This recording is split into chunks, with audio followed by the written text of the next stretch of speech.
உள்ளாட்சி அரசு செய்தியால் இணைவோம். மாவனல்ல மற்றும் சுற்றுப்பகுதிகளில் வனத்துறை எச்சரிக்கை அறிவிப்புகளை ஒலிபெருக்கி மூலம் விடுத்து மக்கள் பாதுகாப்பை உறுதி செய்யும் நடவடிக்கைகள் தொடர்ந்து மேற்கொண்டு வருகிறது. முதுமலை புலிகள் காப்பக எல்லைப் பகுதியில் சோக சம்பவம். மாவனல்ல கிராமத்தில் புலி தாக்கி பழங்குடியின மூதாட்டி உயிரிழப்பு.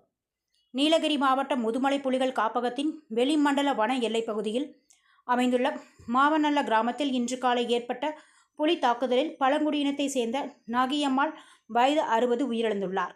திடீர் சம்பவத்தால் அப்பகுதி மக்கள் பெரும் துயரம் மற்றும் பீதியில் மூழ்கியுள்ளனர்.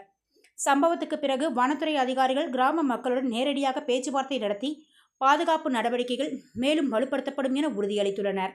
மேலும் ஒலிபெருக்கி மூலம் தொடர்ந்து விழிப்புணர்வு மற்றும் பாதுகாப்பு வேண்டுகோள்களும் வழங்கப்பட்டு வருகின்றன.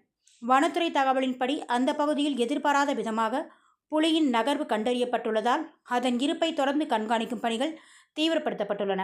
சிறப்பு ரோந்து குழுக்கள் அப்பகுதியில் முகாமிட்டு கண்காணிப்பு மேற்கொண்டு வருகின்றன. அதே நேரத்தில் அப்பகுதி பொதுமக்களுக்கு வனத்துறை பின்வரும் வேண்டுகோள்களை அறிவித்துள்ளது. அதிகாலை, மாலை மற்றும் இரவு நேரங்களில் புதர்மண்டி பகுதியில் தனிமையான பாதைகள் மற்றும் ஜிஆர்ஜி பட்டா நிலப்பகுதியில் நடமாட்டத்தை தவிர்க்க வேண்டும். புலியின் நடமாட்டம், அடையாளம், குரல் அல்லது தடயங்கள் போன்றவை காணப்பட்டால் உடனடியாக வனத்துறைக்கு தகவல் வழங்க வேண்டும். முகாமில் பணியாற்றும் வனத்துறை அதிகாரிகளுக்கு தேவையான தகவல்களை வழங்கி ஒத்துழைப்பு வழங்குமாறு பொதுமக்களை அன்புடன் கேட்டுக்கொள்ளப்பட்டுள்ளனர்.